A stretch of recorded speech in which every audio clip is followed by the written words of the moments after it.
What's up, guys? It's Daniel Byer. Today I want to cover some concepts for solving the 4x4, and I'm going to show you a couple quick examples, and we'll just get right into it after that.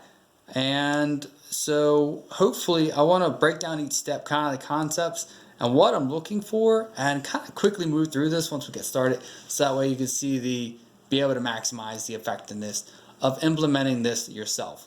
And so the first thing that I want to do is I see that I have this white orange bar, so I want to preserve that, because although it may not be the initial side, just keeping that saved, preserved for later, because I know that's probably going to be one of my first two block wing pairs.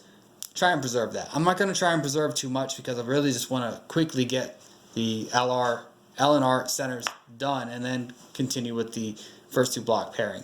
So what I'm going to probably do first is I'm going to do a D prime, U2, wide R, prime, and then pair that up.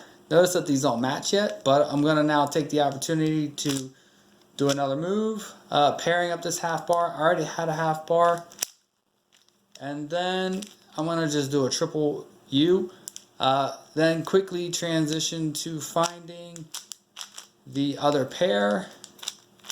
So I'm building upon that, adding my first and the other part of the first block.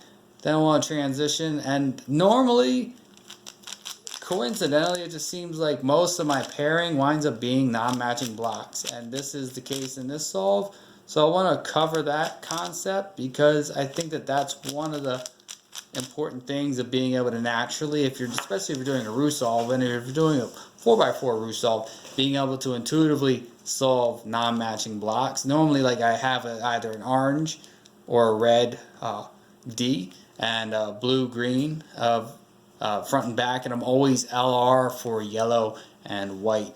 But as soon as I'm done those first two blocks, I want to go right into the LSE, or the next two centers. Excuse me. Next two centers is the key step after this. So notice the first thing that I did was I was able to build my blue pair, and now I want to take these two orange pair. It doesn't matter which way I go. I'm going to take this half bar, put it down there. Now they happen to be right, so this should, a special case won't really come up here, but we'll go into that later.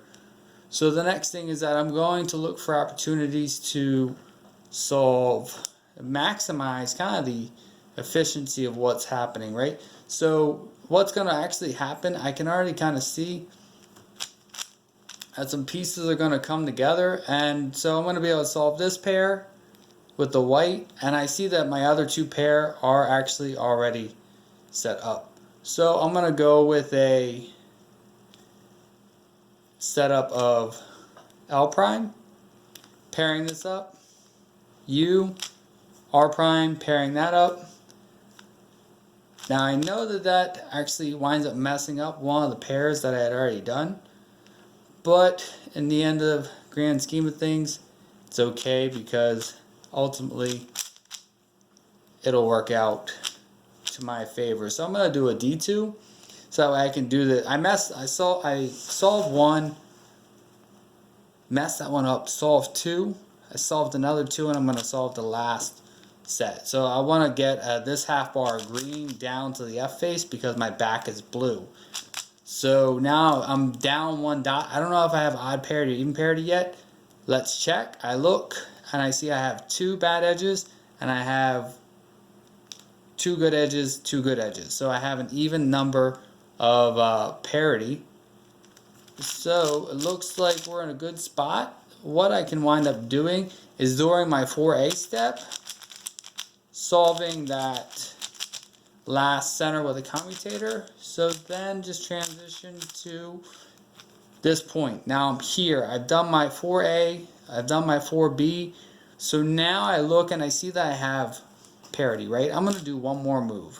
Instead of solving, like, orienting to permute the left side and the right side, and then recognizing the case, I always want to get into the habit of permuting the M slice. So that way the M slice is a solid, all blue, all orange, all green, all red.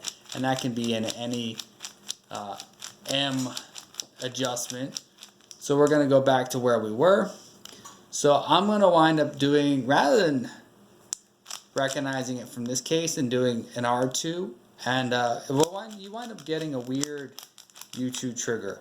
I set it up here so that way as soon as I execute my algorithm, I'm going to cancel R2, slice R2, face U2, R2, wide U2, R2, wide U2. Now the only reason I have to do this right turn is because I had opposite non-matching blocks. Cube is solved. So I didn't have I had a really easy center fix. LSC Wings wound up being 2-2 swaps, which not a big deal. Easy center fix to make the dot solid. And I did have even parity, and hopefully that showed you kind of the concept of solving the M-slice and recognizing and executing the case from the M-slice being solved rather than the L and the R blocks being solved. Cool, guys.